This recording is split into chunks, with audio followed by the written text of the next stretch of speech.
Bien, je pense qu'on va pouvoir commencer. Donc bonsoir à toutes et à tous et merci d'être venus aussi nombreuses et nombreux, ça fait très plaisir. Donc cette conférence elle est organisée par le pôle développement durable et social du bureau des arts de FENMA. Alors c'est une grande première pour nous de faire ce genre d'événement et on est très heureuses et heureux d'accueillir Aurélien Barraud ce soir. Donc il est astrophysicien, directeur du centre de physique théorique de Grenoble-Alpes, enseignant à l'UGA, mais aussi philosophe et poète sur son temps libre. Plus connu du grand public pour sa prise de position en faveur du vivant, il est aussi l'auteur du livre Le plus grand défi de l'histoire de l'humanité et défend l'idée qu'il faut une révolution politique, poétique et philosophique. Donc il interviendra ce soir sur le sujet « Quel rôle pour l'ingénierie à l'heure de la catastrophe écologique ?» durant une vingtaine de minutes, et on laissera ensuite place à vos questions. Avant de vous passer la parole, je tenais à remercier FENMA pour nous avoir laissé organiser cette conférence. Un merci particulier à M. Petitclerc pour son aide qui est avec nous à la régie ce soir. Merci aussi à M. Sablot pour nous avoir aidé à faire la communication auprès du personnel de Grenoble INP. Merci aux membres du BDA pour l'aide ce soir. Merci bien sûr à vous d'être venus. Et merci spécialement à M. Aurélien Barraud pour sa présence ce soir. Bonne conférence à toutes et à tous.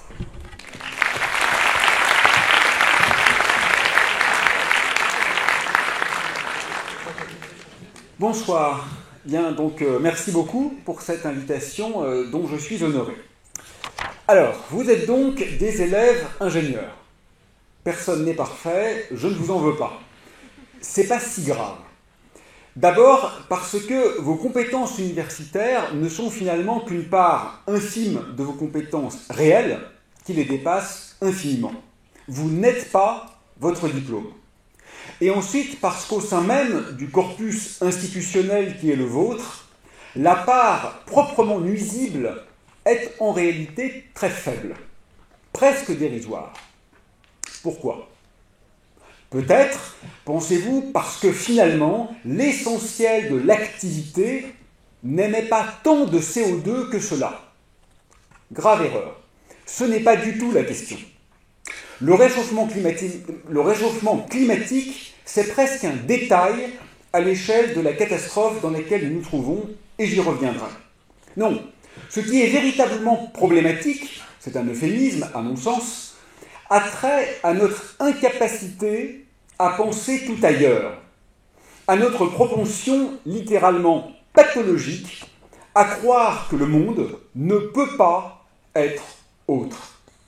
Et finalement, vos connaissances, ni plus ni moins d'ailleurs que pour chacun d'entre nous, pourraient effectivement être en grande partie utilisées à bon escient, non pas comme un outil de corroboration, mais comme une arme de déconstruction.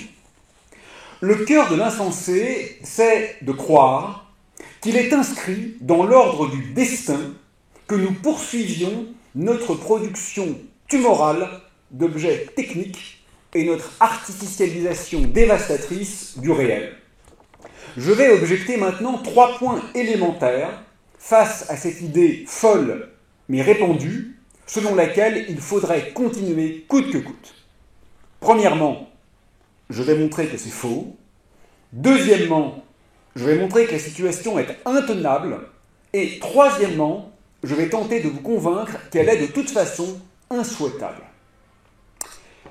Alors, premièrement, pourquoi c'est faux ? Qu'il est triste entre nous de devoir encore le rappeler. Un nombre extraordinairement élevé d'autres cultures ont peuplé ce monde et le peuple encore. Nous, les Occidentaux, nous sommes seulement les plus méchants et ceux qui se sont imposés par la force. Alors, on feint de découvrir la violence quand un tyran déclenche une guerre, ce qui est effectivement condamnable et même inqualifiable. Mais permettez-moi de lire un petit passage de Chomsky. Je cite. « Depuis la fin de la Seconde Guerre mondiale, le colonialisme et le néocolonialisme occidentaux ont causé la mort de 50 à 55 millions de personnes. Cette période relativement brève a été le théâtre du plus grand nombre de massacres jamais perpétrés dans l'histoire. La plupart d'entre eux ont été commis au nom de nobles idéaux comme la liberté et la démocratie brandis tels des slogans. Quelques États d'Europe ainsi que d'autres États, dirigés avant tout par des citoyens d'origine européenne, ont fait prévaloir les intérêts de l'Occident, de ceux qui comptent, au détriment de ceux de l'immense majorité des êtres humains. Le massacre de millions de personnes a été considéré comme inévitable, voire justifié. Et la plupart des Occidentaux semblent extraordinairement mal informés. Fin de citation. Au-delà, vous savez peut-être que ce qui a sidéré les dits indigènes quand ils ont été, il y a, j'entends, quelques siècles de cela, pour la première fois au contact de la civilisation européenne, c'était avant tout notre stupidité, notre irrationalité. Ils nous ont trouvés encore plus bêtes que méchants. Nous nous étions inventé un enfer. Ils ne comprenaient pas que nous tolérions d'être ainsi réduits en esclavage. Pas seulement vis-à-vis de nos dirigeants, mais aussi de nos employeurs, ou pour les dire de façon décontextualisée, de nos professeurs. Non seulement nous faisons, vous et moi, pour la plupart, la même chose toute la journée, mais nous faisons de plus essentiellement la même chose d'un jour à l'autre. Cela leur semblait constituer le pire du pire, sans compter, ce qui leur paraissait proprement impensable, que nous laissons en parallèle un grand nombre de nos concitoyens et concitoyennes dans une misère noire. Mais ce qui vraiment constituait l'apothéose du délire à leurs yeux, relevait d'une pathologie inqualifiable et inclassifiable, c'était sans aucun doute le fait que la puissance matérielle, c'est-à-dire la possession de richesses, engendrait presque mécaniquement chez les Européens un excès de pouvoir. Être riche rendait puissant. Ils ne le comprenaient pas. Ils étaient stupéfiés par l'incongruité de cet agencement social. Alors les débats philosophiques furent d'ailleurs très intenses et très riches entre les colons et les autochtones, et vous savez peut-être que c'est précisément à cette époque qu'il fallut bien se résoudre à décréter que la technique était une mesure du développement, car c'était guère le seul point qui permettait de sauver notre civilisation, c'était guère le seul point sur lequel nous étions possiblement dans un état de supériorité. Alors bien sûr, il faudrait une analyse à la fois synchronique et diachronique de tout ce processus. Mais indépendamment de ces subtilités universitaires, je crois qu'il faudrait vraiment faire preuve d'une ignorance crasse, et même sans doute, osons le dire, d'un racisme éhonté, pour ignorer l'extraordinaire diversité des autres manières d'habiter le monde qui constellèrent et qui parfois constellent encore cette planète. Il me semble, mais là peut-être que je m'aventure un peu trop, que la plupart des autres civilisations avaient d'ailleurs en commun une sorte de cosmopoétique du réel, une compréhension fine de ce que l'existence, c'est-à-dire philosophiquement l'extraction, le sortir, relève toujours d'une expérience initiatique. Le monde s'innerve de passe, de porosité, de continuité. Les humanimaux pullulent, il y a de la beauté, de l'étrangeté, de la magie. La forêt, à proprement parler, n'a d'ailleurs jamais rien de vierge. Elle danse de vie, au contraire. Les individus sont multiples de dedans. L'univers est pluriel en son sein, la fugue n'est pas encore une fuite. Les frontières se transgressent, et le chaos est une force de création, autant qu'un désordre redouté. Il n'y a pas encore de paysage, et moins encore d'environnement. Il y a le monde, à la fois unique et nombreux. Tout cela pour dire qu'alors vraiment, oser aujourd'hui se demander si un autre monde est possible, alors que nous sommes une unique civilisation, plutôt décadente et manifestement anecdotique dans l'ensemble des possibles, c'est un peu se demander si vraiment il existe d'autres étoiles que le Soleil. Je sais bien, les blessures narcissiques sont toujours difficiles à accepter, mais que cela nous plaise ou non, notre manière de peupler cette planète n'est non seulement pas la seule envisageable, mais les innombrables exemples dont nous disposons dénotent presque unanimement d'une intelligence de l'autre et d'une attention à l'être sans commune mesure avec celle que nous déployons. Deuxièmement, notre trajectoire n'est pas tenable. Bon, ça c'est pas très compliqué à comprendre, on va pouvoir aller vite. On peut le voir de multiples façons. Par exemple, en notant que la courbe des prélèvements est aujourd'hui, et depuis une cinquantaine d'années, très nettement au-dessus de la courbe des ressources écosystémiques. Ce n'est pas exactement un détail et ce n'est pas exactement subtil.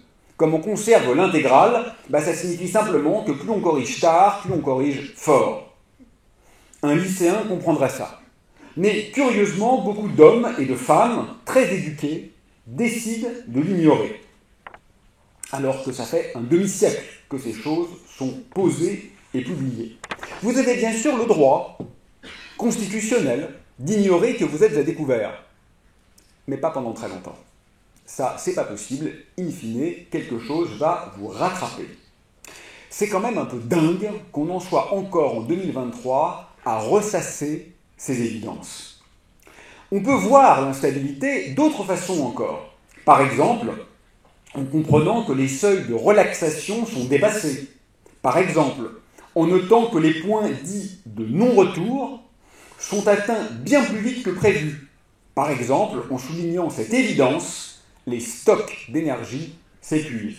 Par exemple, enfin, en remarquant que les conditions d'habitabilité de la planète sont en passe d'être détruites. Sans d'ailleurs même mentionner que le système de rétroaction positive dans lequel nous nous trouvons, vous le savez bien, mène inexorablement en physique au crash s'il n'y a pas de limiteur. Bon, tout cela relève de la bonne logique scientifique la plus élémentaire, mais je reviens un instant sur l'argument des stocks d'énergie. J'ai dit qu'ils s'épuisaient. Bon, on est à peu près en ce moment au pic oil, ce qui veut dire qu'il en reste à peu près autant que ce que nous avons utilisé. Si nous demeurons dans notre addiction aux fossiles, nous allons donc vers 5, 6, 7 degrés de réchauffement climatique. Et vers une récession non souhaitée, parce que de toute façon, il va y en avoir moins. Ça, c'est une donnée physique. Autrement dit, catastrophe écologique, évidemment, et catastrophe géostratégique, autrement dit, de façon plus explicite, guerre. Parce que 500, 600, 700 millions de réfugiés climatiques dans un monde où la disponibilité individuelle va en se réduisant, ça ne peut pas se passer dans la joie et la bonne humeur. Alors il y a une autre possibilité. C'est qu'on découvre une nouvelle source d'énergie miracle. Par exemple, la fusion nucléaire. Presque propre. Presque illimité. Alors là, à mon avis, c'est vraiment la fin. Ça, c'est le pire du pire. Pourquoi ? Parce que si nos désirs, nos imaginaires, nos fantasmes et nos angoisses ne changent pas, et le fait est qu'en ce moment, ils ne changent pas, cette énergie serait le blanc-seing délivré pour une éradication de ce qui demeure encore. Ce serait un peu devenir l'homme-dieu, qui peut enfin dévaster instantanément ce qui lui reste encore à souiller. Je vais y revenir à ce point, parce qu'il est évidemment nodal. Mais soyons bien clairs, le problème majeur, ce n'est pas que notre énergie pollue. C'est vrai, c'est un peu contrariant. Mais c'est surtout ce que nous faisons de l'énergie. Tant qu'on nomme croissance, la dévastation d'un espace gorgé de vie, pour le remplacer par un data center. Et aujourd'hui, on nomme cela croissance. Alors vous voyez bien que plus on aura d'énergie, même propre, plus la vie sera foutue. C'est aussi simple que ça. Une chose est donc certaine, c'est que notre trajectoire actuelle n'est pas tenable. Ce n'est pas une croyance, ce n'est pas une théorie, ce n'est pas une peur, ce n'est pas une vision, ce n'est pas une interprétation, c'est un fait. À moins que vous remettiez en cause, par exemple, la rotondité de la Terre ou l'évolution de l'espèce, mais je ne pense pas que ce soit le cas dans un environnement d'ingénieurs. Troisièmement, je crois que notre trajectoire, au-delà d'être non unique, c'était mon premier point, au-delà d'être non tenable, c'était mon second point, est non souhaitable. Là, je quitte un peu le registre du factuel pour aller vers celui, disons, de l'idéal. Et c'est là où je voudrais être le plus clair. Parce qu'il y a deux niveaux qui concourent aux mêmes conclusions, mais qui relèvent, me semble-t-il, de logiques différentes. Le premier niveau, le plus élémentaire, c'est celui des externalités négatives. Par exemple, la fabrication de nos téléphones portables demande l'utilisation de métaux rares ce qui appauvrit des réserves non renouvelables déjà très limitées. L'extraction minière est une catastrophe écologique et humaine, souvent d'ailleurs dans des pays africains, et l'eau utilisée pour l'opération, contaminée en métaux lourds, dévaste les sols et les nappes phréatiques. De plus, la fabrication nécessite beaucoup d'énergie, en particulier fossile, ainsi d'ailleurs que l'utilisation. Tout cela est évident, vous le savez très bien, ce n'est pas intéressant d'y revenir. Et l'évolution, vous le savez, est systématiquement au pire, puisque le fameux effet rebond fait que la hausse d'usage surcompense presque toujours la hausse d'efficacité. Tout cela est bien documenté et parfaitement évident. Mais ce qui m'intéresse plus, c'est le second volet argumentaire. Là, je voudrais dire que c'est pour moi le point essentiel. Ce que nous mettons en place aujourd'hui serait navrant, même sans externalité négative. On n'a même pas besoin de dire que ça crée de la merde pour comprendre que c'est de la merde. Voilà, pour le dire trivialement, ce à quoi je veux en venir. À quoi servent les nouveaux téléphones portables? Cette 6G, qui, vous le savez, est déjà maintenant quasiment opérationnelle, alors que la 5G vient à peine d'être déployée. À mieux vous connecter aux réseaux dits sociaux, qui constituent en réalité le parangon de la médiocrité, des bassesses, des calomnies, des caricatures, des mensonges et finalement du vulgaire. À voyager de façon à vous instagrammer devant un lieu sublime, devenu finalement commercial et par là même un peu sale, eu égard, avec tout le respect dû, à votre seule présence. À délaisser les livres pour les tweets, à oublier les chants d'oiseaux pour reconnaître les notifications Snap et Twitch, à invisibiliser vos voisins pour les supplanter des écrans. C'est intrinsèquement catastrophique, même sans émission de CO2. Voilà mon point. Ou pensez par exemple à la dite intelligence artificielle. Quel nom pompeux d'ailleurs pour une bouse algorithmique. Voulez-vous vraiment que vos CV soient lus par des machines? Ce qui est en train de se faire, afin que les recrutements soient uniformisés. Voulez-vous que des programmes déterminent les informations qui vous seront proposées afin de conforter vos croyances, ce qui est particulièrement grave en un temps où notre survie dépend précisément des pas de côté? Voulez-vous que des algorithmes gèrent votre argent, anticipent vos désirs, choisissent vos itinéraires, bientôt finalement, et c'est déjà un peu le cas avec les algos Facebook, vos copains et vos copines? En un mot, vous tuent en tant qu'être vivant. C'est une dystopie totale, même sans émission de CO2. Alors certains ici, j'en suis sûr, sont en train de se dire « Oui, mais par exemple en médecine, ça améliorera le diagnostic. » Oui, je sais, c'est vrai, vous avez raison. Et alors? Et alors? Ça, c'est vraiment l'argument mantra des technodélinquants. Bien sûr que l'IA, intelligence artificielle, aura quelques conséquences positives. Évidemment. Et alors? Quand on évalue une mutation sociétale majeure, on compare toujours les pertes et les gains. On ne regarde jamais que les gains. C'est extraordinairement infantile d'oublier cela. Je vais prendre un exemple très simple. Imaginez qu'on distribue des armes à feu à tout le monde, y compris aux enfants. Des armes automatiques, par exemple. Évidemment, il y aura des viols et des agressions qui seront évités grâce à cela. Et c'est bien. Il n'en demeure pas moins que cela engendrera aussi des centaines, des milliers, des dizaines de milliers, je ne sais, de crimes supplémentaires. Et c'est mal. Et nous, en Europe, on a tendance à croire que puisque ça engendre beaucoup plus de crimes que ça n'en prévient, les armes à feu en accès libre, c'est pas une très bonne idée, parce qu'on a regardé les aspects positifs et les aspects négatifs.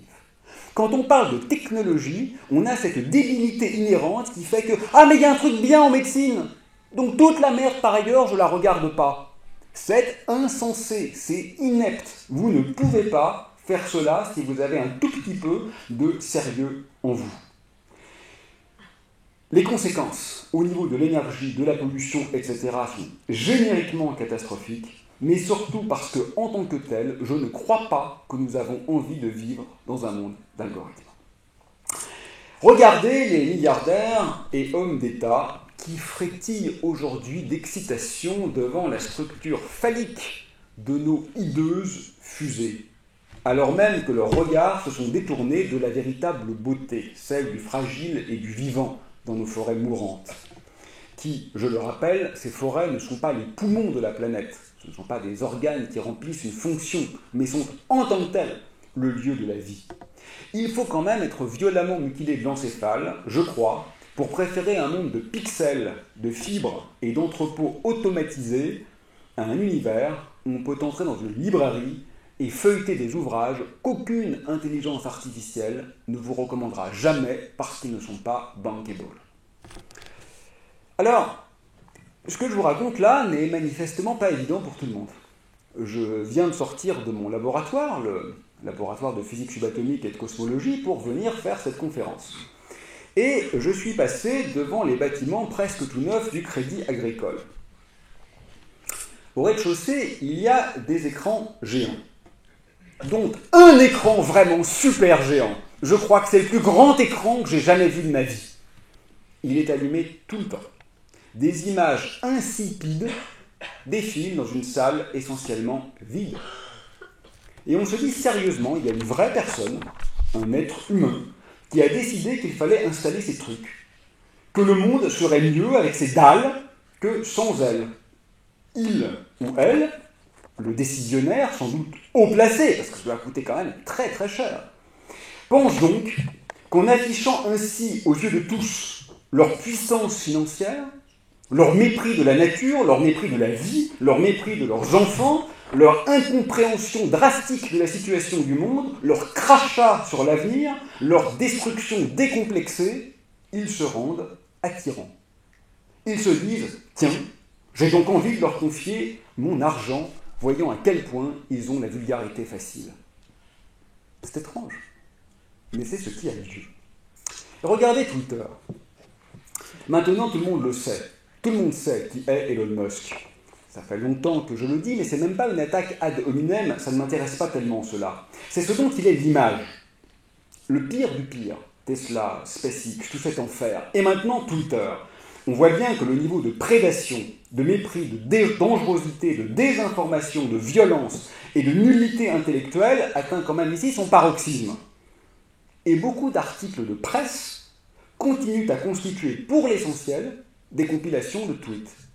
Ces gens ne se disent pas « ça suffit cette merde ». Et les organismes de recherche, les ministères, et je crois, je n'ai pas vérifié, mais je crois même la présidence de la République, continuent de communiquer sur Twitter, le réseau délinquant, presque le réseau terroriste. C'est tout de même étonnant. Prenons un peu de recul. Mes 3 chiffres usuels. En quelques années, nous avons éradiqué à peu près les 2/3 des insectes. En quelques décennies, nous avons éradiqué à peu près les 2/3 des mammifères sauvages. En quelques millénaires, nous avons éradiqué à peu près les 2/3 des arbres. La vie sur Terre est en train de mourir. Environ 800 000 êtres humains meurent chaque année de la pollution dans la seule Europe. Une étude récente montre que les particules fines ont fait baisser l'espérance de vie mondiale de plus de 2 ans et l'eau de pluie est maintenant partout sur Terre impropre à la consommation. Alors souvent, quand je fais une petite conférence, j'en fais de moins en moins, j'aime bien ajouter quelques éléments d'actualité. Là, je ne vais pas le faire. D'abord parce que je n'ai pas eu le temps. Mes excuses, j'ai passé les 3 dernières semaines à l'hôpital pour mon fils. C'est un peu un enfer, on ne sort pas de cet accident terrible qui a touché ma famille. Et j'en profite d'ailleurs pour dire que l'hôpital fonctionne encore, grâce à l'abnégation et à la puissance des soignants, mais de moins en moins bien. Ça se voit déjà, et je crois qu'il faudrait peut-être en tirer les conséquences. Toujours est-il que je n'ai donc pas eu le temps de regarder l'actualité écologique des derniers jours. Mais enfin, grosso modo, nous sommes à peu près dans la situation des alcooliques qui se disent que pour s'en sortir, il va falloir boire de plus en plus. Ça, c'est la solution technique. La technique nous tue, donc trouvons la technique pour contrer les problèmes techniques. Bien. On découvre que les co-extinctions vont engendrer des hécatombes. On découvre que tous les records de température ont été récemment battus. Et on découvre que la disparition des seuls insectes pollinisateurs, ce qui est un tout petit bout du problème, engendre vraisemblablement 500 000 morts prématurées par an. Imaginez si le terrorisme en faisait le 10e. Nous serions déjà en guerre mondiale. Le monde se délite, et je suis un peu là de l'exposer. Alors, il va falloir faire preuve, nous dit-on, de sobriété. Bien. Bien, c'est un peu étrange de le découvrir maintenant, mais enfin, mieux vaut tard que jamais. Ce qui est infiniment triste, c'est de le voir et de l'entendre présenter comme s'il s'agissait d'un effort, comme si c'était une mauvaise nouvelle. Vraiment, c'est une perte de remplacer de la chair animale, donc disons des morceaux de cadavres, d'êtres vivants sensibles, par des délices végétariens, et je vous assure, il y a de quoi être gourmet et gourmand. C'est un effort de remplacer un talk-show insipide par un livre. C'est un effort d'apprendre à marcher sur un sentier sinueux, avec respect et émotion, et non plus à consommer de la montagne avec son GPS et son iPhone. Vous voyez le problème? C'est de ressentir comme une contrainte et une perte ce qui, suivant tout critère un peu raisonnable, relève en réalité d'un enrichissement. Et au-delà de ces considérations générales, regardons un instant par le petit bout de la lorgnette. Bien sûr, le monde s'effrite, ça c'est normal parce qu'il est intenable.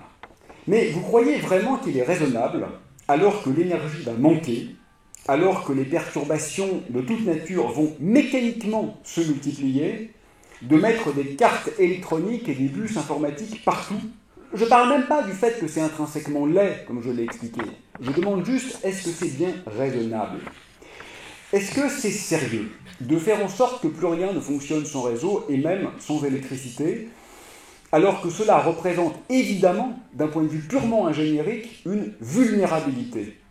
Vous savez qu'aujourd'hui, nos dirigeants d'université paniquent parce qu'on aura peut-être des délestages de 2 heures d'électricité. Et on se dit, oui, mais si ça tombe au moment où les portes du labo est ouvert, qu'est-ce qui se passe? Oui, en même temps, on aurait peut-être pu garder des serrures sur les portes. C'était pas si invivable que ça de mettre une clé dans une serrure. Franchement, il va falloir, je crois, être un peu sérieux. Renoncer aux poubelles connectées et aux aspirateurs qui postent les photos en direct sur Facebook, c'est pas refuser le progrès. C'est résister à la folie et faire preuve d'un peu de conséquence. J'avais promis d'être court, je vais être un peu plus long. Bon, vous me le pardonnerez. Hein. De toute façon, j'ai décidé d'être un voyou, donc vous me le pardonniez ou pas, je le fais. C'est difficile de ne pas être totalement bipolaire avec ces questions. Et je vais donner un exemple, c'est celui du site internet Futura Science. C'est caricatural. Je le cite parce que la qualité de ces pages est excellente. Les articles, en particulier en physique, du légendaire Laurent Sacco sont irréprochables. Les meilleurs de la toile, à mon avis. Mais ce qui laisse sans voix, c'est le niveau de schizophrénie de l'ensemble. Y alternent des nouvelles terribles, terrifiantes sur l'état du monde, des dossiers lucides et documentés sur la catastrophe, littéralement désespérants, et cela donc, disais-je, alterne avec des brèves d'apologie à peine cachée du grand cirque techno-zinzin, qui est précisément la cause de ce qui est par ailleurs présenté comme terrible. On s'extasie devant les fusées, les gadgets informatisés, les exploits grotesques de dernière appli avec IA, le technosolutionnisme le plus naïvement délétère apparaît comme une solution miracle. Récemment, par exemple, vous regarderez, il y a un article sur le nouveau moteur d'avion zéro carbone. C'est le titre de l'article. Et on découvre en le lisant qu'en fait, au mieux, il réduira de 25% la consommation, on est donc très loin du zéro carbone, et il n'y a aucune réflexion sur le fait que quoi? que le vrai problème du tourisme, ce n'est pas l'émission de CO2 des avions, c'est le tourisme en tant que tel. C'est d'aller consommer de l'ailleurs. Alors, plus sérieusement et en guise de conclusion, nous ne sommes pas dans un problème de réchauffement climatique. D'abord parce que ce dernier n'est qu'un petit élément du point de vue de l'effondrement dans lequel nous nous trouvons. Même sans un seul degré de réchauffement, vous savez que nous serions dans la 6e extinction massive, la pollution des airs, l'acidification des océans, la stérilisation des sols, l'artificialisation des espaces de vie, l'introduction d'espèces invasives jouent un rôle au moins aussi important que le CO2. Mais il y a pire que cela. En fait, et pour reprendre les mots de mon ami le philosophe Jean-Luc Nancy, nous sommes, je crois, dans une maladie de l'esprit. Nous aimons détruire, dévaster, éradiquer, et nous nommons cela croissance, progrès. Des hommes en costume, des femmes en tailleur, dans les ministères ou à la tête des grandes entreprises, ensorcelés, s'évertuent à faire en sorte qu'aucune question fondamentale ne soit posée. Non pas parce qu'un grand complot sourdit derrière nous. En fait, c'est encore pire. C'est juste parce qu'ils ou elles n'ont encore rien compris. Juste parce qu'ils sont drogués à leurs certitudes erronées. Il s'agit, me semble-t-il, bien plus de médiocrité que de machiavélisme. C'est un peu hallucinant, mais certaines personnes saines d'esprit pensent encore qu'Elon Musk représente un horizon de désir, un bien, un mieux. Nous en sommes encore à ce niveau d'abrutissement ou d'hébétude. Tant que la vie, avec sa poétique, diaprée, incertaine, avec ses errances et ses fissures, avec ses nuances et ses mutations, demeurera pour nous sans saveur et sans valeur, tant que les jouets funestes des milliardaires geeks seront notre horizon, nous n'avons, je crois, absolument aucune chance. Ça n'a rien à voir avec nos bilans carbone. Alors, c'est pas très grave que vous soyez ingénieur ou non. Finalement, vous n'êtes pas ingénieur. Vous êtes des êtres humains qui doivent aujourd'hui choisir s'ils désirent éradiquer ce qui reste de beauté dans une sorte de dernière éjaculation nihiliste, ou s'ils souhaitent inventer un avenir un peu plus sensé et un peu plus possible. Votre compétence technique rend, dirais-je, votre compréhension sans doute plus difficile. Nous ne sommes pas, vous n'êtes pas l'élite face à cette pensée. Nous sommes plutôt les prolétaires, parce que nous manquons de la vision globale, paradigmatique, holistique, qui est absolument indispensable pour les conclusions opportunes. J'ai presque fini. Ne laissons plus personne dire « qui aurait pu le prévoir ?» Tout est connu, tout est clair, au moins pour ceux qui ont accès à l'information. 2 remarques finales concernant les inégalités extraordinaires de ce temps, qui ne sont évidemment pas hétérogènes à la catastrophe écologique dans laquelle nous nous trouvons. D'abord, concernant, disons, l'injustice de la répartition des richesses. Elle est évidente, terrible, à mon avis, injustifiable et inacceptable. À l'échelle mondiale, y mettre fin sauverait d'innombrables vies. Mais je voudrais ajouter quelque chose d'un peu positif pour une fois, qui, comprenons-le bien, est tout sauf une invitation ou une injonction à accepter l'ordre établi, bien au contraire. Mais franchement, en contrepoint de ce caractère révoltant, dès lors qu'on ne se trouve pas dans une situation de détresse vitale, que peut-on envier au monde pauvre des super riches? Sincèrement, les jalouser, c'est vraiment manquer d'ambition. Vous savez, c'est un peu comme quand on croit que l'Afrique rêverait d'être l'Europe. C'est très mal connaître la richesse et la fierté de leurs imaginaires. Tout cela pour dire, ces univers de luxe suranné, de yachts, de palaces, de week-ends à l'autre bout du monde, de jets, de villas avec piscine, et bientôt donc de voyages spatiaux, c'est juste l'horreur. C'est pas seulement démesurément ringard et ostensiblement violent, c'est littéralement nul. C'est le contraire de la vie et de la beauté. Nous avons, je crois, une formidable chance de n'être pas prisonniers de cet enfer. Ayons pitié de la pauvreté réelle de la richesse obscène. Le monde, je crois, que c'est un poème au coin du feu avec l'ami ou l'aimé. Et ça, personne ne peut nous le prendre. Et enfin, je pense au bel ouvrage de Graeber et Wengrove. Je crois que la bonne question, ce n'est pas celle de l'origine des inégalités. C'est plus profond que ça. Les travaux scientifiques tentent aujourd'hui à montrer que nos prédécesseurs, je veux dire au paléolithique et au néolithique, ont été infiniment plus explorateurs que nous le pensions. Ils étaient éminemment politiques. Ils essayaient, ils tentaient, et quand ça ne marchait pas, ils essayaient tout autre chose. La vraie question n'est donc pas pourquoi nous sommes-nous plantés.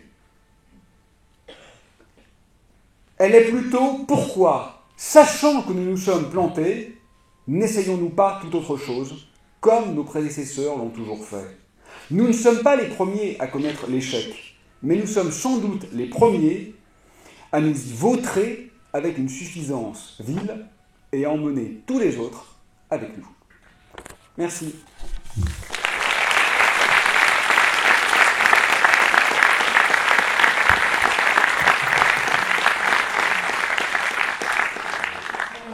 Merci beaucoup pour ce discours qui fait réfléchir. On va pouvoir maintenant passer au temps des questions. Donc on va être 3 à faire circuler, on a 3 micros, on va les faire circuler. Donc vous levez la main et on vient là. Voilà.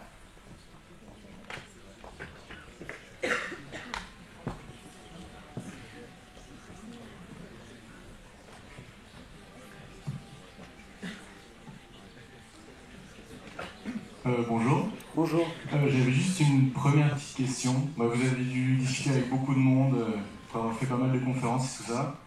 Et à chaque fois, j'ai l'impression que vous répétez la même chose. Et j'aimerais bien savoir si vous avez l'impression que les gens comprennent ce que vous dites. Par exemple, quand vous allez au MEDEF et que les gens vous applaudissent après, alors que vous les insultez littéralement dans votre discours.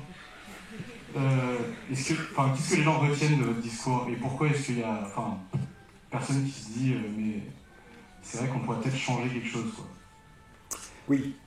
Alors, d'abord, j'essaye quand même de ne pas dire tout le temps la même chose. Et je fais effectivement de moins en moins d'interventions parce que, si vous avez vu le film Don't Look Up, j'ai pas envie d'être astrophysicien de Don't Look Up, qui est le mec qui fait le tour des plateaux télé et qui finalement, avec les meilleures intentions du monde, est en train de nourrir le système qu'il croit être en train de critiquer. Et je pense que c'est ce qui se passe en fait. C'est-à-dire que dès lors qu'on a un discours qui est recevable, où effectivement je reçois 20 invitations par jour, en fait ça pose énormément de problèmes, parce que ça reviendrait en fait à faire fructifier une parole qui est audible. Et si on rentre là-dedans, on est exactement dans la négation de ce qui me semble important. Donc là, je suis content d'être là parce qu'on est à Grenoble et que j'habite à 500 mètres, mais je crois effectivement que la bonne manière de pratiquer la décroissance que je prône, qui n'est évidemment pas une décroissance fondamentale, puisque l'amour, l'imagination, la créativité, l'amitié, l'entraide peuvent croître, juste la décroissance de la prolifération de ce genre de trucs, c'est juste ça dont il est question. Ma manière à moi de l'appliquer, c'est de ne pas faire tourner cette parole, c'est de ne plus mettre les pieds sur un plateau télé, c'est d'avoir fermé Twitter et Facebook, etc. Au-delà de ça, sur le fond, ce que tu dis est évidemment très pertinent, c'est un peu bizarre, effectivement, d'aller au MEDEF, de dire à des gens vous êtes presque des terroristes finalement, et puis à la fin dans les couloirs, je peux faire un selfie de fou avec ma fille, elle est fan. Et on se dit non, il y a un truc qui ne va pas quand même. Donc effectivement, soit c'est parce qu'ils n'écoutent pas, soit c'est parce qu'on fait partie de la petite parenthèse subversive qui en réalité conforte un système dans son fonctionnement, soit en fait on a tous très bien compris, mais on a besoin d'une forme de schizophrénie pour survivre. Alors, je ne suis pas psychologue, donc il ne m'appartient pas de trancher entre ces différentes hypothèses. Disons que globalement, il me semble qu'aujourd'hui, le vrai problème, c'est moins un problème d'information qu'un problème de valeur. C'est-à-dire que la plupart, je pense, des gens qui se sont un peu intéressés à la question, y compris donc des chefs d'entreprise ou des dirigeants politiques, qui, pour certains, sont quand même des gens très bien intentionnés, hein. Faut pas croire que c'est un monde de salauds, c'est juste pas vrai, en fait. Et dans ces gens-là, je pense que le problème qui perdure, c'est qu'on se dit, il va falloir se serrer un peu la ceinture, comment continuer à faire la même chose avec un peu moins d'externalités négatives. Et si on se dit ça, c'est perdu d'avance. En fait, la question pour moi, quand j'en ai discuté avec des chefs d'entreprise, c'est pas de se dire comment continuer à faire croître mon chiffre d'affaires en émettant moins de CO2. C'est comment faire décroître mon chiffre d'affaires. Et ça, c'est un pas qui est très dur à passer, parce qu'on a été biberonné à un système axiologique qui est l'inverse de ça.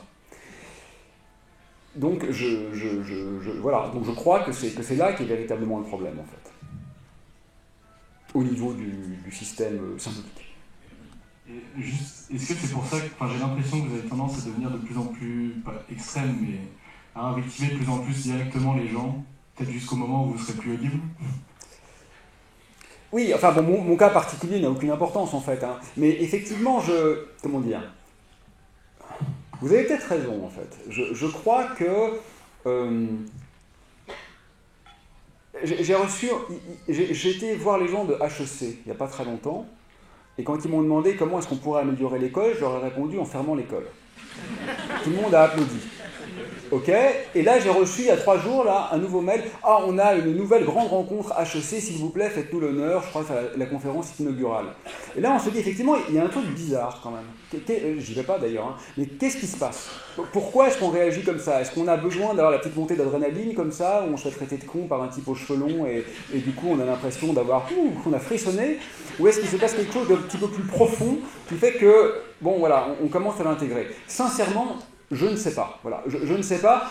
Toujours est-il que, maintenant, si j'essaie d'être un peu moins comique, là, d'être un peu plus sérieux, mon avis quand même, sincère maintenant, c'est que les choses factuelles, elles commencent à être connues, à moins vraiment de chercher à ne pas les connaître. Voilà. Et donc la question, c'est plutôt de se dire, qu'est-ce qui fait que le système de désir peut être infléchi? Et moi, par exemple, j'ai eu une voiture de sport dans le passé, donc je comprends très bien le plaisir que ça peut susciter, puisque je suis passé par là. Aujourd'hui, c'est pas simplement que je n'en ai plus pour être en accord avec mon discours, c'est que j'en ai plus envie, en fait. C'est qu'aujourd'hui, je me sentirais ridicule à rentrer dans un V8, quoi. Enfin, dans le V8 même, je serais mal, mais je veux dire, dans l'automobile équipé d'un V8. Et donc, c'est ça le truc, c'est qu'est-ce qui fait qu'à un moment, en fait, c'est plus simplement un effort qu'on fait, c'est une redéfinition des valeurs globales. Et c'est vrai que quand on regarde, je suis pas trop le foot là, mais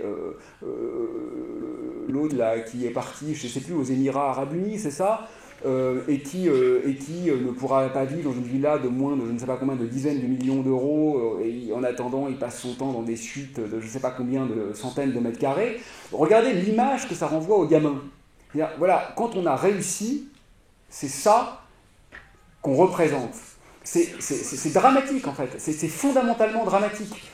Non pas parce que on devrait mépriser le foot. Moi j'aime pas le foot, mais je respecte parfaitement qu'on aime le foot. En tant que tel, c'est sympa le foot. Il y a des gens qui sont des artistes du foot, je suppose. Grand bien leur face. Mais le fait de se dire que la réussite, que l'excellence dans son domaine doit mécaniquement conduire à ce genre d'aberration comme étant un mieux, c'est démentiel en fait. Quand on y pense, c'est démentiel. Et ça, c'est très difficile à inverser.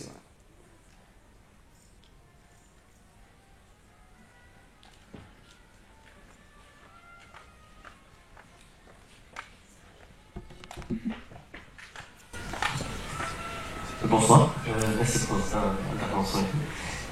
Moi, je me posais la question à propos de ce que vous avez dit sur l'intelligence artificielle. Après, je m'en doutais. Au début de la conférence. Normalement, le cycle où ça va, c'est vraiment dans une croissance aberrante. Et moi, travaillant dans ce domaine, je me dis comment combattre cette croissance. Et comme je vous ai raconté, le ChatGPT qui vient juste de sortir, alors ça sortira un autre d'ici quelques mois, encore plus développé. Je me dis, mais comment étant travailler dans cela, comment arrêter ça? Et pensez-vous que cela peut arrêter? Parce que je trouve ça... Oui, bien sûr, mais écoute, je vais donner un exemple pratique. Voilà, j'ai un téléphone portable comme tout le monde. Bon, c'est un Fairphone, mais ça ne change pas grand-chose, c'est surtout pour me donner bonne conscience. Parce qu'en pratique, on sait bien que c'est plus une astuce de bobo qu'une véritable révolution. Ok. Quand on clique vers la droite, là, quand on balaye vers la droite, il y a des news. Bon, pendant un certain temps, je les ai regardées. Parce que voilà, parfois dans le tram, on ne sait pas quoi faire, et on regarde l'actualité. Et au bout d'un moment, je me suis rendu compte qu'en fait, ces news n'étaient pas du tout aléatoires, que c'était un putain d'algorithme qui était en train de les optimiser pour corroborer mes propres croissances, mes propres connaissances, mes propres biais, mes propres attentes, mes propres désirs. Donc si je crois que la Terre est plate, on va me proposer que des vidéos qui disent que la Terre est plate. Mais quand bien même vous êtes un platiste, vous n'êtes quand même pas débile au point de ne vouloir entendre que ce que vous croyez déjà. C'est quand même le niveau zéro de l'intellection. Et toujours est-il qu'une fois que j'ai compris comment ça marchait, je me suis à nouveau mis à acheter des journaux. Maintenant, je relis Le Monde diplomatique et ma vie est redevenue agréable. Je veux dire que ce n'est pas un effort. Je ne me suis pas dit, tiens, pour décarboner notre société, parce qu'en plus, ça émet du carbone aussi d'imprimer un journal de toute façon. Mais c'est pas ça le but. C'est pas une façon de contrer les choses pour bien faire et pour de nobles raisons éthiques. C'est juste que, en fait, c'est nul. C'est juste intrinsèquement nul, fondamentalement nul. Et même quand vous avez regardé, vous faites une commande sur un site web, après vous n'avez plus que des pubs pour ce que vous avez commandé. Mais je l'ai acheté ma poêle, j'en ai donc plus besoin. Elle est débile, l'IA. Elle va me proposer pendant 2 mois de racheter une poêle, mais je viens de l'acheter, donc j'en ai plus besoin. Ça marche comme ça, en fait. C'est juste nul, en fait. C'est pas efficace, ça n'a aucun intérêt, en fait. Et combien même ça marcherait. C'est-à-dire que le truc deviendrait plus élaboré et anticiperait que maintenant, il faut me proposer une casserole. Bon. Est-ce que j'aurais vraiment envie de ça? Est-ce que j'aurais envie que mon ordi me dise ce que je dois acheter comme ustensile de cuisine? Et je crois qu'en fait, on perd juste rien à mettre tout ça à la benne, quoi. Enfin, non, on perd jamais rien, c'est ce que je disais tout à l'heure. Il y a toujours une balance bénéfice-risque. Il y a toujours un bénéfice. Évidemment qu'il y a un bénéfice. On pourra tous trouver un exemple d'utilisation louable de n'importe quelle technologie. Mais s'il vous plaît, regardez la totalité de la balance. Vous ne pouvez pas juste regarder ce que ça a de positif. Franchement, la 5G par rapport à la 4G, c'est démentiel. Les gens n'arrivaient pas à trouver des arguments. Il n'y en avait pas d'arguments. Le seul argument qu'on a trouvé, c'est peut-être, je vous assure, dans des journaux sérieux, c'est peut-être que lors d'une intervention chirurgicale à Sydney, le médecin pourra mieux parler avec son collègue à Stockholm et il n'y aura pas les quelques, je ne sais pas combien, millisecondes de temps de latence. Alors qu'il y a un gamin qui meurt de faim toutes les 5 secondes dans le monde. Mais c'est obscène comme argument. C'est juste obscène. Il n'y a pas d'argument positif. Alors que les externalités négatives sont monstrueuses. Vous multipliez par 4 la consommation, vous multipliez à peu près par 4 la pollution, etc. Donc c'est un coût monstrueux pour un gain quasiment nul. Et je crois que c'est un peu la même chose avec tout ça. En ce moment, les artistes s'inquiètent de ce que les maquettes, les jaquettes sont faites par des IA. Alors moi je préfère la musique à la peinture, du coup j'ai tapé sur YouTube musique composée par une IA. Bah putain, Mozart n'a pas de souci à se faire. Tout va bien pour les compositeurs, je vous assure, tout va bien.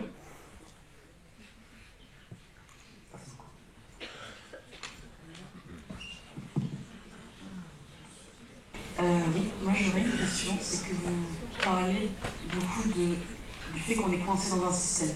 On est coincé dans un système, on est biberonné depuis la naissance, et on est bloqué là-dedans. Est-ce que vous pensez vraiment qu'on a une possibilité de sortir de ce cycle où, je parle à grande échelle, je ne parle pas juste en tant qu'individu, parce qu'en tant qu'individu c'est possible, mais à grande échelle, est-ce que c'est vraiment possible d'enclencher un changement global et de sortir du système de la croissance? Alors en fait, je ne sais pas. Et je pense de choses contradictoires. C'est-à-dire que si on regarde à l'échelle microscopique, la réponse est non. Je ne suis pas du tout optimiste, je ne crois pas que c'est possible et je ne crois pas que ça va se faire. Bien sûr qu'un pays, par exemple, qui est déjà une petite échelle au niveau mondial, une grande échelle au niveau local, qui ambitionnerait de s'extraire d'un objectif de croissance, se trouverait instantanément marginalisé par rapport à ses compétiteurs. Donc je crois que ça ne va pas se faire. Voilà. Soyons bien clairs, je ne pense pas que ça va avoir lieu. Et on peut trouver 10 000 autres raisons pour lesquelles ça ne va pas se faire. Où on parle parfois de la pression populaire. On se dit parfois qu'il faudrait plus de démocratie. Non mais attendez, vous croyez que plus de démocratie, ça fait que les gens, là, ils vont aller manifester dans la rue en disant « on veut moins, on veut moins, on veut moins ». Je ne crois pas que ça va avoir lieu, ça. Donc la première réponse est non. Maintenant, prenons un deuxième niveau de dézoom. Et regardons encore plus loin. Je vais en rester au réchauffement climatique, qui, comme je viens de le répéter pendant une demi-heure, n'est qu'un petit aspect du problème. Mais contentons-nous de celui-là pour cette réponse. Les gaz à effet de serre, comme vous le savez, n'ont pas de processus d'épuration chimique. Ils n'ont que des processus d'épuration physique, donc essentiellement l'équilibrage des pressions partielles et la nucléosynthèse. Ce qui veut dire que le temps d'épuration est de l'ordre de 10 000 ans. 10 000 ans, c'est l'infini à l'échelle de l'humanité. Bon. Ce qui veut dire que ce qui est émis ne sera pas absorbé. Ce qui veut dire qu'on ne peut pas revenir en arrière. Ce qui veut dire que dans 30 ans, 40 ans, 20 ans, je ne sais pas, quand vraiment tout le monde, même Donald Trump, qui sera mort j'espère, mais ses successeurs, auront compris qu'on s'est planté, qu'on s'est incontestablement planté, qu'on n'aurait pas dû le faire, parce que c'est certain que ça va arriver, là on ne pourra pas revenir en arrière. Et on est en train de se dire en ce moment, on ne peut pas, ce serait trop dur de sortir de notre système économique, ou politique, ou axiologique, bon, notre système tout court on va dire. Mais maintenant, comparons avec retirer le CO2 de l'atmosphère. On voit très bien que c'est quand même dingue de se dire qu'on va renoncer à une simple décision politique qui pourrait être prise autour d'une table de négociation, alors qu'on va se retrouver avec quelque chose qui, du point de vue physique, est extraordinairement plus dur à contrer, puisque ce n'est même vraisemblablement pas contrable. Les espèces qui auront disparu. Les êtres qui seront morts. Les forêts qui ne seront plus là ne seront plus là. Vous savez que les arbres là qu'on replante pour absorber du CO2, plus de la moitié crèvent. Et oui, des êtres vivants, ce n'est pas des objets d'ingénieurs. Il ne suffit pas de les mettre en terre pour que, hop, ça pousse, il n'y a plus de CO2. Ça ne marche pas. Donc en fait, voilà mes deux niveaux de réponse. Si on regarde comment ça marche en ce moment, on regarde les rapports de force, on regarde l'organisation géostratégique, on regarde les groupes de pression sociale, on regarde les lobbies, la réponse est non, ça ne va pas changer, ça ne peut pas changer. D'ailleurs, on le voit bien, ça va de pire en pire. Voilà, donc c'est un fait. Et je ne crois pas que ça va s'améliorer. Mais si on dézoome un peu, on se dit on est une civilisation extraterrestre, on est des aliens, on regarde la Terre et on se dit ces gens qui se nomment Homo sapiens pensent qu'il est plus dur de se mettre autour d'une table pour changer un peu les règles du jeu que de devoir ensuite épurer une atmosphère qui sera devenue invivable. Ils sont vraiment débiles. Bonsoir, oui. Ah, si. Il y a quelqu'un d'autre qui peut nous dire? Ouais, je voulais poser une question, mais je peux le laisser passer. Alors, en fait, j'en ai 3 de questions. Voilà, je suis prof de microélectronique à FELMA, mais en fait, c'est pas du tout sur la microélec et en tant que prof que je veux parler, c'est en tant que maman. J'ai 3 garçons, donc j'ai 3 questions. Et parce qu'en fait, vous avez parlé de bipolarité, et moi, je suis devenue complètement bipolaire. Je sais plus quoi faire. Alors, première question. J'ai mon aîné, il a 18 ans, il est en licence de bio, et en fait, il veut faire un master en biodiversité. Et qu'est-ce que je lui dis? Je lui dis, bah écoute, mon fils, en fait, pour remettre des écrevisses dans le Biémort, parce qu'on habite Saint-Pierre-Chartreuse, ou avoir plus de pollinisateurs, donc entretenir la ruche là, qui nous a fait acheter, en fait, t'as pas besoin de faire 5 ans d'études, c'est débile. En fait, tu t'y mets tout de suite, tu t'occupes des abeilles, tu t'occupes de planter de la bourrache dans le jardin pour les abeilles, et puis voilà, des éleveurs d'écrevisses, on en connaît, et puis tu te maques avec eux, et puis tu replantes tout de suite. Je sais pas quoi lui dire. Après, j'ai mon deuxième.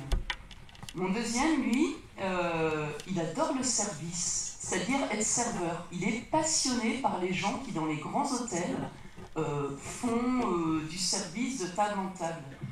Qu'est-ce que je lui dis? Mon fils, c'est débile en fait, ces grands hôtels, c'est nul, je veux dire, c'est la clé du monde, c'est que du tourisme. Ou alors je lui dis, en fait, ouais, c'est vrai que c'est beau d'être au service des autres.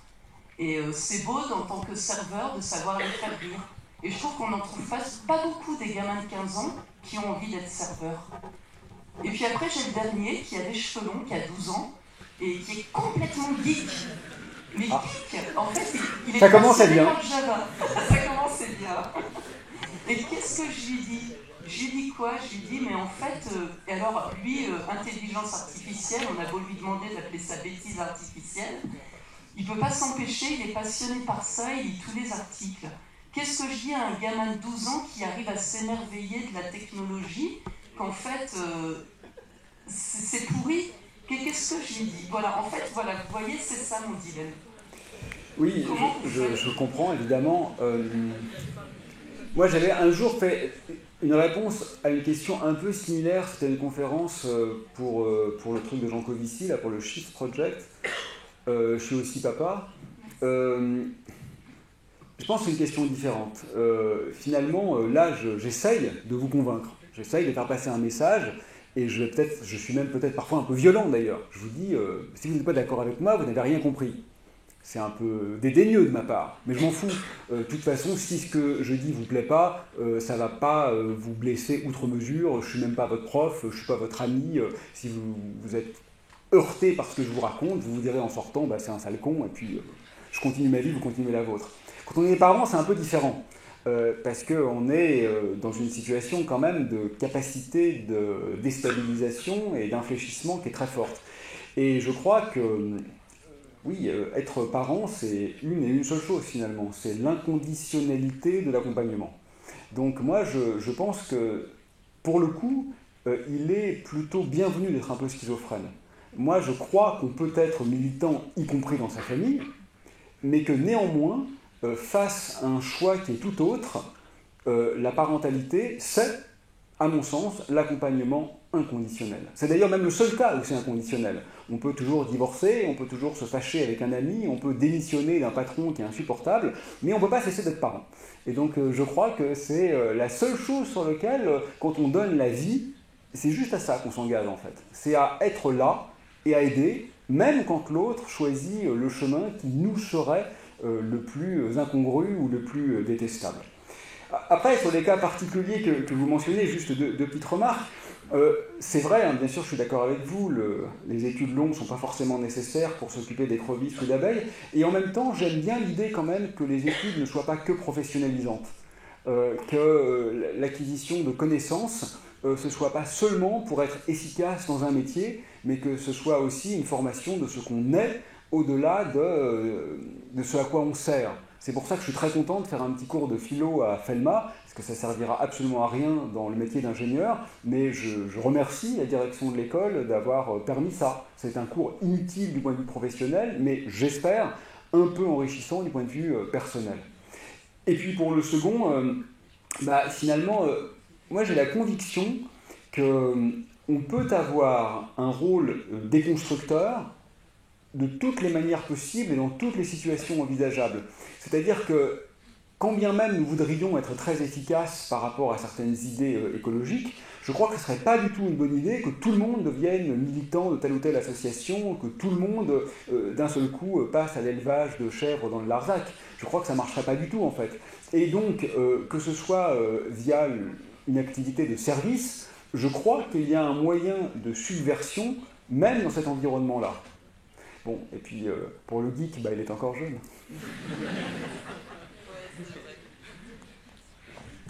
Bonsoir, j'espère couper la parole à personne cette fois. Moi, je ne suis pas étudiante en ingénierie, je suis étudiante en économie du développement. Alors, je reconnais facilement que le souci, c'est qu'il y a économie et développement en intitulé. Et je demande souvent à mes professeurs quel modèle de décroissance on peut développer pour les pays dits en développement, donc les pays les plus pauvres en réalité. Et les deux questions que j'aurais pour vous, c'est pensez-vous que c'est notre responsabilité de financer parce qu'en fait financer le développement c'est maintenir notre modèle et même l'étendre, ce qui me pose problème. En même temps, on a aussi une responsabilité de financer au moins l'aide humanitaire et peut-être sûrement aussi ce qui s'appelle l'aide au développement.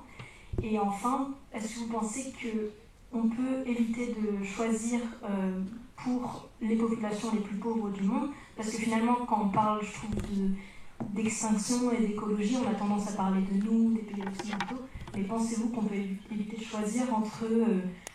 sur le long terme, une extinction pour tous, et à court terme, il y a des gens pour qui on peut, en favorisant la croissance, développer la santé, l'éducation et même un tout petit peu de confort. Et là, quand je parle de confort, je parle vraiment de chauffage et d'augmenter les séances de vie. Voilà, j'aimerais avoir votre avis.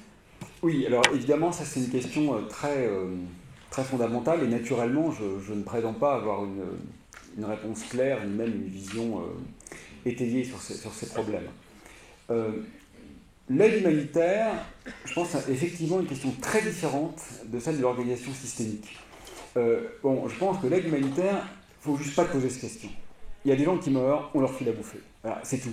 Rien ne m'énerve plus que les gens, en particulier de gauche ou d'extrême gauche, qui disent « Oui, mais ça ne résout pas le problème ». On s'en fout que ça ne résolve pas le problème. Ça résout le problème du mec qui est là et qui est en train de mourir. Et ça, je crois que ça doit être fait bien au-delà de ce qui est fait aujourd'hui. Et ça, je pense que c'est bien, en fait, que ça reste au niveau de la réaction presque spontanée. Voilà. Donc ça, je pense qu'on est très loin de ce qu'il faut faire. Maintenant, en parallèle de ça, ça n'empêche pas, évidemment, enfin, ça devrait même s'accompagner d'une réflexion systémique beaucoup plus profonde. Et là, je vais faire un peu une réponse vague, mais c'est vraiment ce que je crois.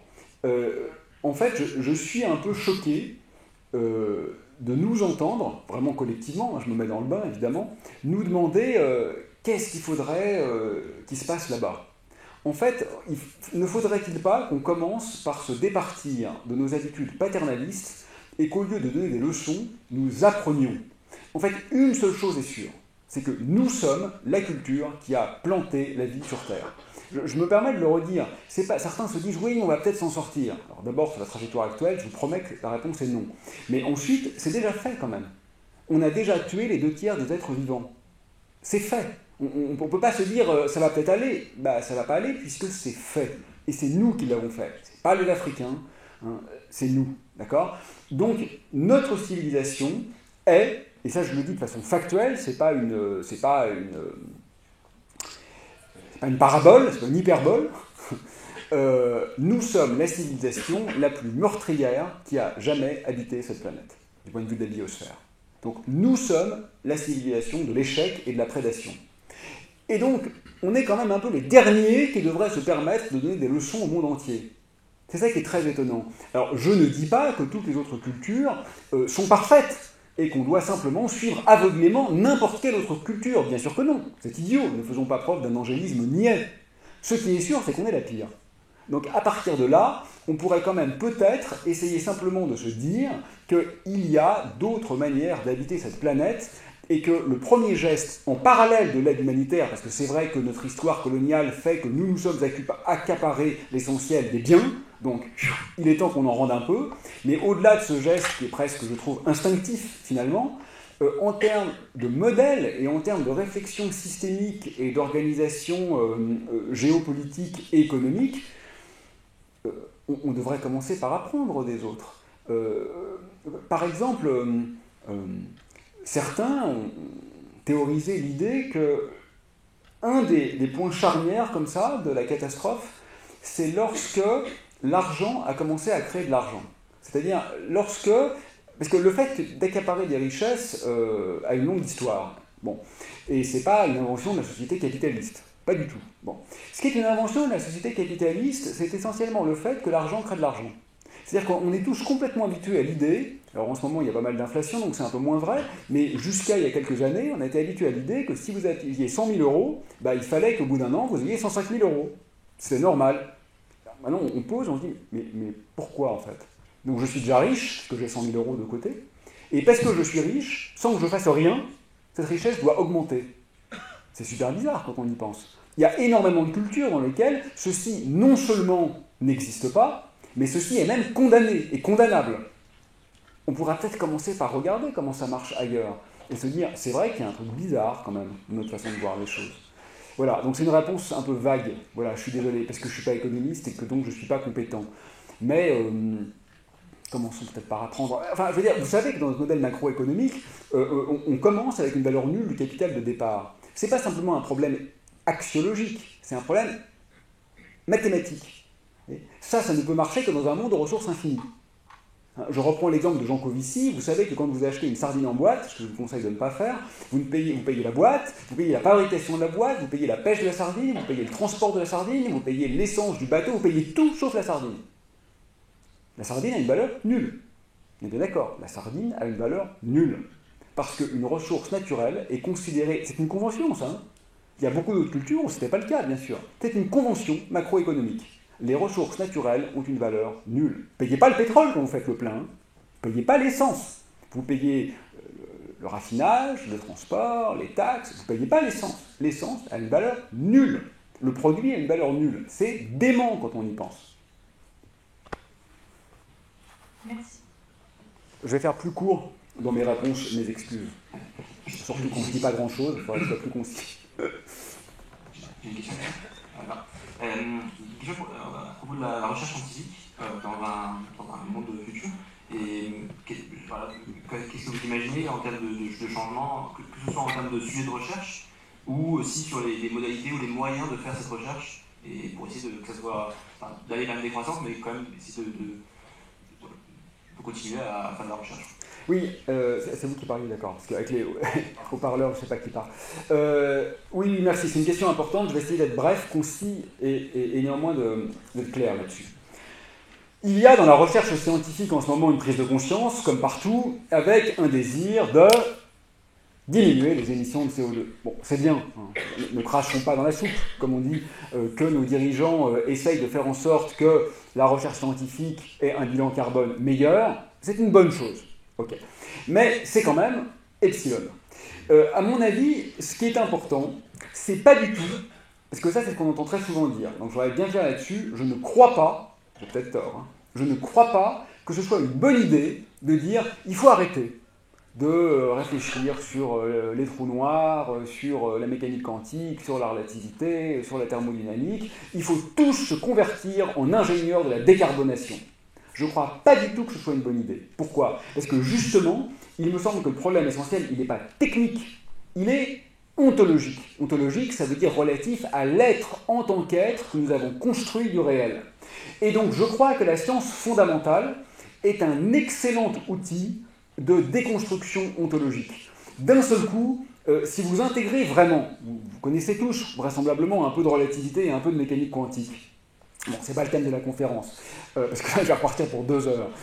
Mais quand on intègre vraiment ce que ça veut dire, c'est une révolution ontologique extraordinaire. C'est un autre monde qui apparaît devant nous. Et c'est exactement ce dont on a besoin de créer des autres mondes. C'est ça qui peut nous sauver. Donc en fait, je pense que la question de la science du futur, elle est très importante.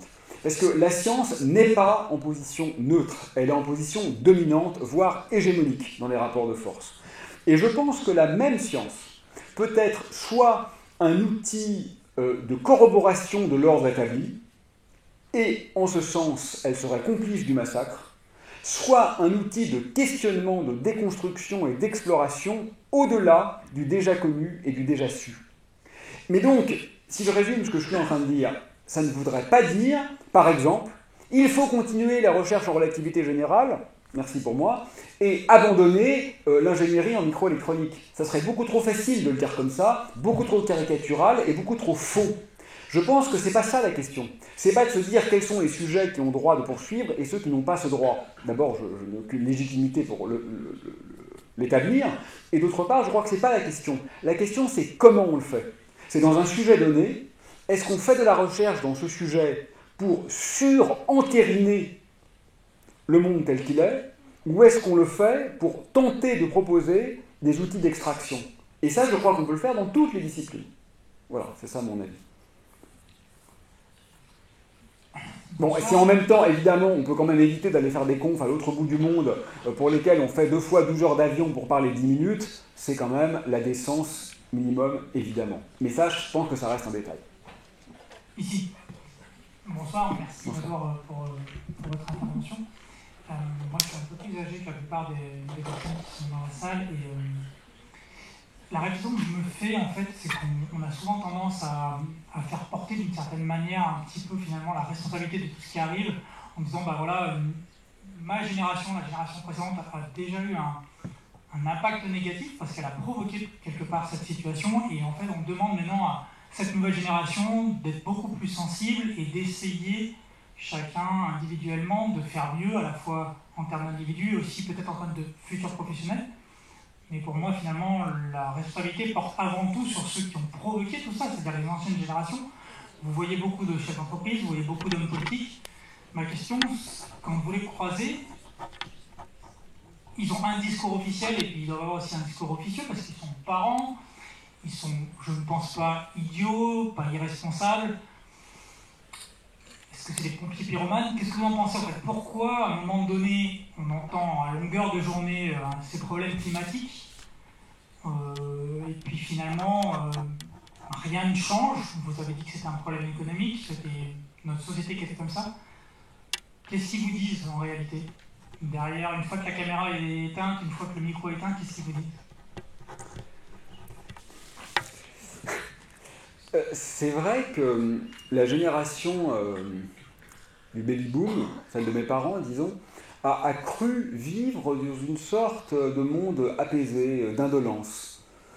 En fait, et sans doute à leur insu, hein, mes parents, c'est des gens très gentils, donc sans doute à leur insu, ils ont en fait créé une situation d'ultra-violence, sans précédent, littéralement, c'est pas une hyperbole, littéralement, sans précédent dans l'histoire de l'humanité. Mais ça se voyait pas trop. Et effectivement, ce sont leurs petits-enfants qui vont payer le prix fort pour ça. Alors, je ne vais pas me lancer dans une analyse psychologique de qui regrette, qui a compris, finalement, je n'en sais rien. Ce que je voudrais juste dire, c'est que je suis d'accord avec vous sur le constat, mais mon seul espoir, comme je le disais tout à l'heure, c'est que peut-être l'effort à consentir n'en est pas un. C'est-à-dire que même cette génération qui a vécu dans une certaine indolence, ils ont quand même passé leur vie à bosser comme des cons. Pas forcément comme des cons, évidemment, dire ça, c'est pas très gentil, il y a des gens formidables dans cette génération, dont mes parents. Mais il n'empêche qu'ils ont quand même travaillé comme des dingues, alors que ça fait des siècles que la construction de machines est censée être là pour nous libérer du temps. Mais j'ai pas l'impression que la réforme des retraites actuellement, elle soit faite pour diminuer la durée du travail. Ben, je comprends pas. On a de plus en plus de machines. Les machines, elles servent bien à ça, non?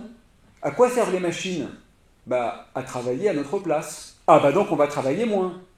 Ah bah non, c'est pas ça la réforme des retraites, c'est travailler plus. C'est bizarre, non? Pourquoi c'est bizarre? Parce que finalement, on n'a pas du tout intégré la direction dans laquelle on veut aller. Et c'est là où je me dis que peut-être pour nos enfants, pour les miens en tout cas, l'effort à consentir n'en sera pas un.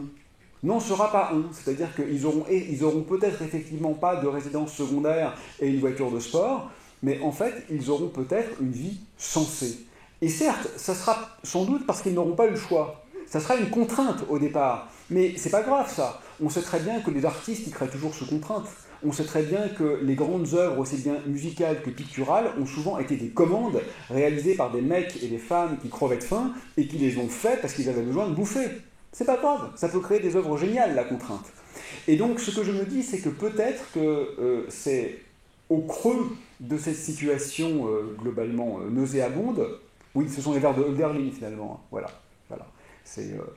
C'est dans le péril que croient aussi ceux qui sauvent. Voilà. Une dernière question peut-être, ici. Ouais, si j'ai encore une ou deux, je vais répondre très vite parce que je suis trop long. Bonsoir, en fait, j'avais remarqué que dans pas mal de discours, j'ai l'impression que vous mettez la valeur de la vie en général vraiment au-dessus quoi, de tout. Et je me demandais qu'est-ce que vous diriez à des gens qui ne raisonnent pas forcément comme ça et pour qui, je prends l'exemple, je sais pas, d'un décisionnaire politique, pour qui, si je développais l'industrie dans mon pays, que ça me permet de sortir plein de gens de la pauvreté, mais qu'à côté de ça, je rase plein de forêts. En fait, tout le monde n'a pas la vie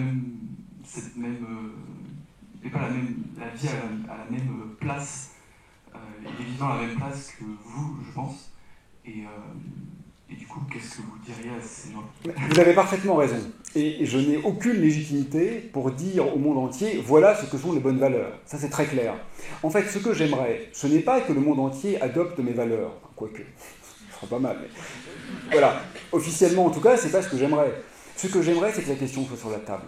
C'est ça qui est démentiel. C'est que actuellement, la question n'est pas posée. En fait, aucun décideur politique, à ma connaissance, ne pose la question « Où veut-on aller ?» On fait comme si il allait de soi que nous voulions plus de ça, plus de ça, plus de ça, et surtout moins d'impôts, etc., etc., etc. On pourrait commencer par se demander « Qu'est-ce qu'on veut ?» Et vous avez raison. Peut-être que ma vision du monde ne serait pas majoritaire. Très bien, on en tirera les conséquences. Mais au moins que la question soit posée, parce qu'actuellement, on est en train de se dire comment chercher des solutions. Ok, mais on n'a pas décidé de où nous voulions aller. Votre exemple, il est très bon. Je connais des gens pour qui l'entièreté, effectivement, de la biosphère pourrait s'effondrer, tant que l'espérance de vie humaine ne décroît pas, tout va bien. Mais ça, c'est pas une faute logique. Enfin, si, c'est une faute logique au sens où, en réalité, c'est pas possible. Mais en tant qu'hypothèse intellectuelle, ça serait pas une faute logique. Ça serait un débat éthique. Mais ayons ce débat éthique. Ayons ce débat éthique. Est-ce qu'on s'en fout ou pas qu'un million d'espèces animales disparaissent? C'est une bonne question éthique, ça.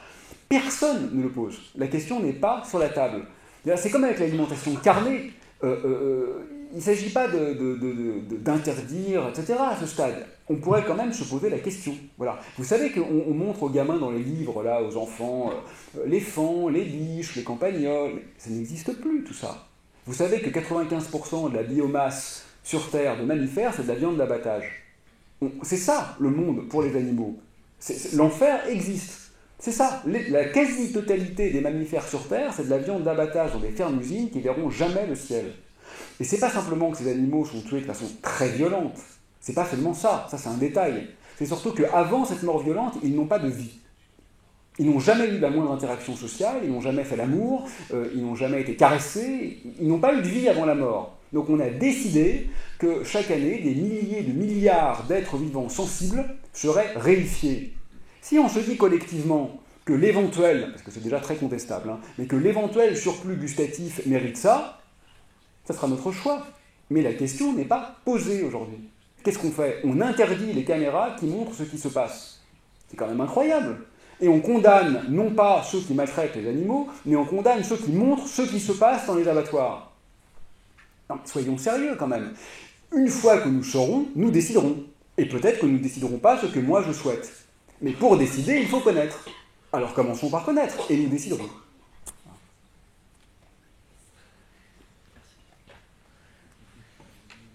Une petite dernière, ouais, pour la route.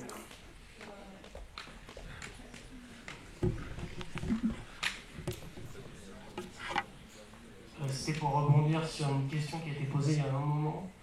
Si c'est si utopique de sortir du système actuel, je me demandais ce que vous faisiez là devant nous à nous parler de tout ça. Alors, sincèrement, c'est une bonne question. Une fois de plus, ma vie, on s'en fout. Je ne vais pas la raconter, c'est pas important. D'abord, je fais vraiment presque plus de conférences et j'ai refusé toutes les invitations médiatiques depuis bien longtemps. Donc, je me tiens à ce retrait. Et je suis là essentiellement parce que je travaille à 300 mètres. Néanmoins, et au-delà de cette réponse, parce qu'il m'arrive quand même de temps en temps encore d'aller ailleurs, la vraie réponse, si je suis à 100% honnête là, la vraie réponse, c'est que, à mon avis, ce discours ne sert à rien pour ce qui est de changer le monde, de faire émerger de nouvelles mentalités, de faire que des gens changent radicalement d'attitude. D'ailleurs, moi-même, je suis toujours chercheur, etc. Donc je crois que l'effet est essentiellement nul. Je crois que son seul et unique effet positif, il a peut-être aussi des effets négatifs, il faudra regarder la balance bénéfice-risque complète, mais je crois que son seul effet positif, c'est par rapport à des gens qui sont extraordinairement plus efficaces, plus engagés que moi, et pour qui je sais que c'est extrêmement important et que ça a un effet de soutien très fort de voir que d'autres personnes qui viennent de mondes très différents des autres, finalement, les soutiennent et relayent un peu leurs idées, alors qu'eux-mêmes, ayant mis à l'œuvre ce que par ailleurs on essaye de prôner, ils n'ont de fait plus accès au micro. Et en fait, je crois que c'est juste ça qui est un peu utile. C'est presque rien en réalité, soyons honnêtes. C'est presque rien. Mais finalement, je suis assez désabusé quand même. Si on veut être honnête, je crois que ça sert essentiellement à rien. Je le pense sincèrement. Écoutez, tiens, donnez-moi votre avis. Vous connaissez le groupe de rock Chaka Ponk? C'est chouette, Chaka Ponk. Bon. Fra, là, m'a appelé tout à l'heure. Et il m'a dit, pour notre prochain concert au Zénith de Bercy, tu fais la première partie. Voilà. Une demi-heure. C'est marrant. En première partie d'un concert de rock, un astrophysicien au chelon qui va parler d'écologie. Ils sont super sympas. Fra et Sam, là, ils sont super sympas, ils font de la musique cool, et ils sont bien intentionnés, et moi ça m'amuserait en plus. Et en même temps, franchement, ça va servir à quoi? Parce que m'amuser, c'est sympa pour moi, mais on s'en fout quand même. Je sais pas, en fait. Je sais pas, dites-moi, faut y aller ou pas? Mais faut y aller pourquoi? Juste parce que c'est un truc marrant à vivre dans sa vie? C'est ce que me dit mon fils. Oh, allez, on n'a qu'une vie, papa, vas-y, ça va être rigolo. Comme ça, je vais être une rockstar. Oui, ok, super. Mais je vais pas chanter en vrai. Hein. Et en même temps, ok, mais ça, soyons sérieux maintenant. En parallèle de ça, qu'est-ce qui se passe? Il y a des gens déjà convaincus, parce que leur public, il est déjà convaincu, qui vont être un peu plus convaincus. Et on a changé quoi? Et finalement, un concert de rock, c'est quand même intrinsèquement un truc qui fait tourner la machine. Même si, chacun compte, ils font super bien. Hein. Ils font énormément d'efforts, ils sont intelligents, conscientisés, subtils, etc. Mais, et d'ailleurs, c'est pour ça qu'ils arrêtent. C'est leur dernière tournée. Ça fait quand même tourner la machine. Alors, qu'est-ce qu'on va faire? On va essayer vraiment de la déconstruire de l'intérieur? Oui, mais si on voulait vraiment la déconstruire de l'intérieur, il ne faudrait pas aller faire un discours. Il faudrait aller faire un discours et débrancher les fils. Ça serait marrant. J'ai des copains, je vais pas le faire. Je veux bien le faire dans une école d'ingénieurs. De toute façon, les fils, ils sont jamais branchés à faire mal. Allez, bonne soirée, merci de l'invitation et bon courage.